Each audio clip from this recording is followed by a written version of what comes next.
વઢવાણના ખેડૂતે ઓર્ગેનિક જામફળની ખેતી કરી મબલખ ઉત્પાદનથી લાખો રૂપિયાની કમાણી કરી છે। સુરેન્દ્રનગર જિલ્લો મુખ્યત્વે ખેતી પર આધારિત છે। અહીંના ખેડૂતો ધીમે ધીમે ઓર્ગેનિક તેમજ બાગાયતી ખેતી તરફ વળ્યા છે। વઢવાણના એક પ્રગતિશીલ ખેડૂતે પોતાની 4 વીઘા જમીનમાં ઓર્ગેનિક જામફળના 300 રોપાનું વાવેતર કર્યું, જેમાં તેઓ ગાય આધારિત ઓર્ગેનિક ખાતરનો ઉપયોગ કરી શિયાળાની સિઝનમાં મબલખ ઉત્પાદન મેળવી રહ્યા છે। ચાલુ વર્ષે અત્યાર સુધીમાં 3000 કિલો જામફળના ઉત્પાદનથી તેમણે 4 લાખની આવક મેળવી છે અને હજુ પણ વધુ ઉત્પાદન થવાની આશા છે। અને એમાં સારામાં સારી બાગાયતમાં નીબજ રહે જામફળમાં મારા 100 કિલો જામફળ જાય છે। મારા ખેતર આવી ફામે આવી અને લઈ જાય છે। માણસોને બહુ જ મજા આવે। સફરજન જેવા જામફળ છે મારા। અને પ્રાકૃતિક જો દવામાં વાત કરું તો હું ગાય આધારિત ખેતી કરું છું અને આંકડો હોય મરચા અને આ તે એવું બધું જે કરણ ને એની દવા હું બનાવીને આપું છું અને કોઈ રાસાયણિક છાંટતો નથી, રાસાયણિક ખાતર નથી નાખતો। હું ગાય આધારિત ખેતી કરું છું અને એ બધાને સારું રહેશે। તેઓના ઓર્ગેનિક જામફળ માટે લોકો દૂર દૂરથી તેમના ખેતરે આવે છે। તેમના આરોગ્યવર્ધક ઓર્ગેનિક જામફળ માટે બજાર કરતાં વધુ ભાવ આપીને પણ ખરીદવાનો આગ્રહ રાખે છે। ઓર્ગેનિક ખેતી થકી મગનભાઈએ આ વર્ષે 4 લાખથી વધુની ઉપજ મેળવી હોવાથી પરંપરાગત ખેતી કરતા અન્ય ખેડૂતો પણ તેમની આ પ્રાકૃતિક જામફળ ખેતી નિહાળવા અને શીખવા માટે આવે છે અને ભવિષ્યમાં આવા બાગાયતી પાકની પ્રાકૃતિક ખેતી કરવાનો નિર્ધાર કરી રહ્યા છે। હું પેલા વાવતા તો ખેતરમાં કે ઘઉં, જીરું, બાજરી ને એવું બધું વાવતો હતો, પણ હવે મગનભાઈની વાડી ઉપર આયા પછી મને પણ એવું થાય છે કે હું પણ આવું પ્રાકૃતિક ખેતી કરું કે એને જેનાથી મને વળતર વળે એનું। બીજા ખેડૂતોને એટલું કહેશું કે પ્રાકૃતિક ખેતી, ઓર્ગેનિક ખેતી કરીને તમે પણ આટલું પ્રોફિટ મેળવો। એક સમયે સૂકો અને ભ્રષ્ટ પ્રદેશ ગણાતો હતો, પરંતુ હવે નર્મદાના નીર આવતા ખેડૂતો પરંપરાગત ખેતી છોડીને પ્રાકૃતિક અને બાગાયત ખેતી તરફ વળી રહ્યા છે।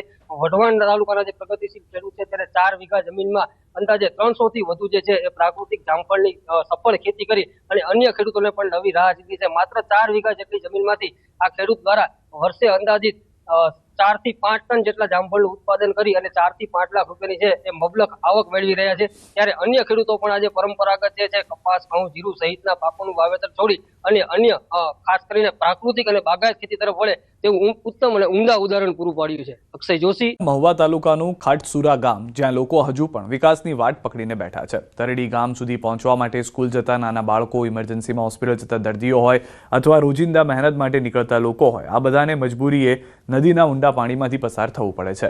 આ સ્થિતિ અત્યારની નથી, છેલ્લા 10 વર્ષની છે। ગામ લોકોએ રજૂઆતો પણ કરી, પરંતુ ગામ લોકોની રજૂઆતોને લઈ તંત્ર તરફથી ફક્ત આશ્વાસનો જ મળ્યા છે। મોટા મોટા વિકાસના દાવાઓ વચ્ચે ખાટસુરા ગામની આ વાસ્તવિક પરિસ્થિતિ છે। ગામના લોકો છેલ્લા 10 વર્ષથી પુલ બનાવવાની માંગ કરી રહ્યા છે।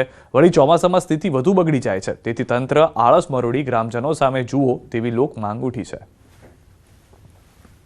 અહીંયા નદીમાં બહુ ચોમાસામાં તકલીફ પડે છે અને કોઈ નાળાની કોઈ સુવિધા છે નહીં। અત્યારે જો આ કોઈ નાના બાળકો હોય તો બાળકોને તેડીને ભણવા માટે સામા કાંઠે મેળવા આવવા પડે દરરોજ માટે। ભાવનગરના મહુવા તાલુકામાં આવેલો સૌથી મોટો માલણ નદી પરનો બ્રિજ વર્ષોથી જર્જરિત બનેલો છે। નબળા સ્ટ્રક્ચરના કારણે આ પુલ પર વર્ષ 2015થી ભારે વાહનોની અવરજવર પર રોક લગાવી દેવામાં આવી છે। આ બ્રિજનો ઉપયોગ મહુવા ઉપરાંત સથરા, વાઘનગર, નેપ, કોટડા, કળસાર સહિત 50 ગામોના લોકો કરે છે। તાજેતરમાં ધોધમાર વરસાદમાં પાણીના પ્રવાહને કારણે પુલની રેલિંગ અને અમુક ભાગ તૂટી ગયો છે, જેના કારણે વાહન ચાલકો જીવના જોખમે અહીંથી પસાર થઈ રહ્યા છે। 4 મહિના પહેલા મહુવાના ધારાસભ્ય શિવાભાઈ ગોહિલે નવો બ્રિજ બનાવી આપવા માટેની દરખાસ્ત કરી, પરંતુ હજુ સુધી દરખાસ્ત મંજૂર થઈ નથી। સરકારમાંથી મંજૂરી મળ્યા બાદ નવા બ્રિજ માટેનું સર્વેની કામગીરી હાથ ધરવામાં આવશે અને ત્યારબાદ નવા બ્રિજની કામગીરી કરવામાં આવશે। ત્યારે પરેશાન થઈ ચૂકેલા સ્થાનિકો તાત્કાલિક બ્રિજના સમારકામની માંગ કરી રહ્યા છે।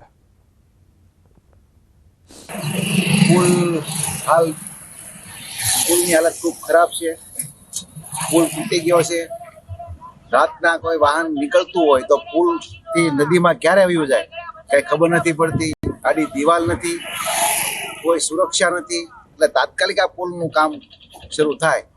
આ પુલ છે 100 ગામોને જોડતો પુલ છે અને આ પુલની બંને સાઈડો ખુલ્લી છે કે જે મોટી માનહાની જાનહાની પણ થઈ શકે તેમ છે। છોટાઉદેપુરમાં જાહેર સ્થળો પર આધુનિક વોટર એટીએમનું લોકાર્પણ કરવામાં આવ્યું છે। આ વોટર એટીએમ કસ્બા પિકઅપ એન્ડ બસ સ્ટેન્ડ છે, જે બસ ડેપો છે, પેટ્રોલ પંપ 4 રસ્તા છે, સરદાર ગાર્ડન, માણેક ચોક અને ક્વાંટ નાકા વિસ્તારમાં સ્થાપિત કરવા આવ્યા છે.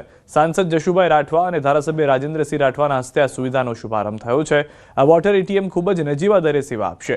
આ એટીએમમાંથી માત્ર ₹1 1 લીટર, ₹2 2 લીટર અને ₹5 5 લીટર શુદ્ધ અને ઠંડુ પીવાનું પાણી ઉપલબ્ધ થશે.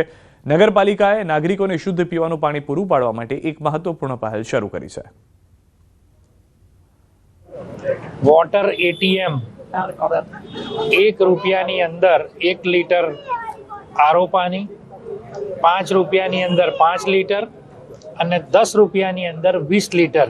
અને આજે આ છોટાઉદેપુર શહેર સહિત અહીંયા આ પિકઅપ સ્ટેન્ડ છે, એટલે કવાંટ વિસ્તારના જે પ્રવાસીઓને પણ અહીંથી ફાયદો થશે.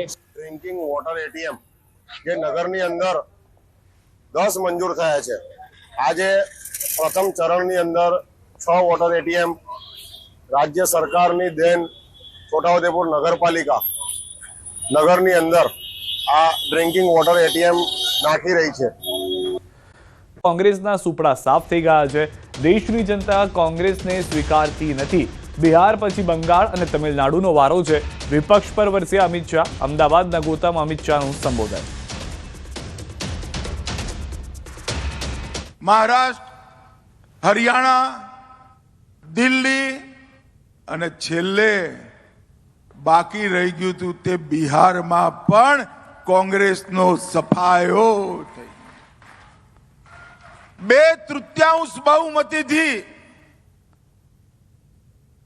બિહારની અંદર ભારતીય જનતા પાર્ટી અને એનડીએના સાથી પક્ષોની સરકાર થઈ. અને રાહુલ બાબા હજીએ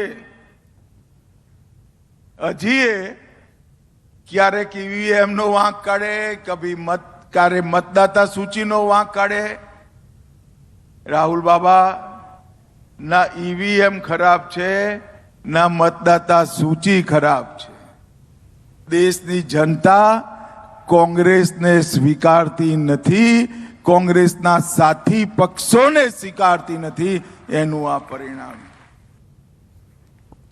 તો અમદાવાદવાસીઓને અમિત શાહની હાકલ. અમદાવાદીઓ તૈયાર થઈ જજો. કોમનવેલ્થ ગેમ 2030માં અમદાવાદમાં રમાવાની છે. 3 નવા સ્પોર્ટ્સ કોમ્પ્લેક્સનું ખાતમુહૂર્ત કરવામાં આવ્યું છે. અમદાવાદ વૈશ્વિક રમતગમતનું ઉત્કૃષ્ટ કેન્દ્ર બનશે. કોમનવેલ્થ ગેમોમાં 70 થી વધુ દેશો વચ્ચે રમત ગમતની સુવિધાઓ, કોચિંગની વ્યવસ્થા, ઇન્ફ્રાસ્ટ્રક્ચર, શહેરના યુવાનોમાં રમત ગમત પ્રત્યે લગાવ અને રહેવાની કરવાની બધી સુવિધાઓની અનેક મુદ્દાઓની સ્પર્ધાની વચ્ચે બધા દેશોમાં કોમનવેલ્થ ગેમ 2030માં આપણા અમદાવાદમાં રમાવાની છે. મિત્રો, અમદાવાદમાં રમાવાની છે. 2029માં દુનિયાભરના પોલીસ અને ફાયર બ્રિગેડના જવાનોની રમત ગમતની સ્પર્ધા અમદાવાદમાં થશે, એ પણ નક્કી થઈ ગયું છે.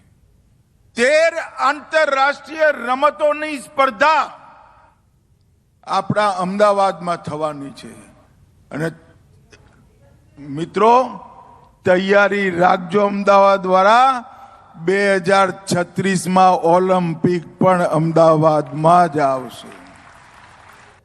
અમિત શાહની અમદાવાદના લોકોને અપીલ. લોકોને વૃક્ષો વાવવા અમિત શાહની અપીલ. સોસાયટી દીઠ 5 થી 50 છોડ વાવવા અપીલ. ભાજપના કાર્યકરોને પણ શાહની અપીલ. કાર્યકરો સોસાયટીમાં જઈને અભિયાન છેડે. ઓછામાં ઓછા 5 વૃક્ષો તો જરૂર વાવજો. કે દરેક સોસાયટીમાં ઓછામાં ઓછા 5 અને વધુમાં વધુ 50 વૃક્ષો આ ચોમાસામાં તમારે વાવવા જોઈએ, જેનાથી ગ્રીન ગાંધીનગર લોકસભા ક્ષેત્રની શરૂઆત થાય. મિત્રો, આ નાનકડી વાત આપણી આવનારી પેઢી માટે ખૂબ જરૂરી છે. અમિત શાહના હસ્તે 1507 કરોડના વિકાસ કાર્યનું લોકાર્પણ કરાયું, જેમાં ગોતામાં મિની સ્પોર્ટ્સ કોમ્પ્લેક્સનું શાસ્ત્રોક્ત વિધિથી ખાતમુહૂર્ત કર્યું. ગૃહમંત્રી અમિત શાહ અને મુખ્યમંત્રી ભૂપેન્દ્ર પટેલ દ્વારા ગોતા ખાતે ₹43 કરોડના ખર્ચે બનનારા મિની સ્પોર્ટ્સ કોમ્પ્લેક્સનું શાસ્ત્રોક્ત વિધિથી ખાતમુહૂર્ત કરાયું. કાર્યક્રમમાં મોટી સંખ્યામાં લોકો હાજર રહ્યા. તો જે રીતે દ્રશ્યોમાં પણ આપ જોઈ રહ્યા છો, જે હવે એમ છે 2030ની અંદર અમદાવાદની અંદર કોમનવેલ્થ ગેમ્સનું આયોજન કે જેની મેજબાની કરવાની છે, તેની સાથે સાથે 2036ની અંદર ઓલિમ્પિક પણ ગુજરાતમાં અમદાવાદમાં થાય, દેશમાં થાય તે માટેના પ્રયાસો શરૂ થઈ રહ્યા છે.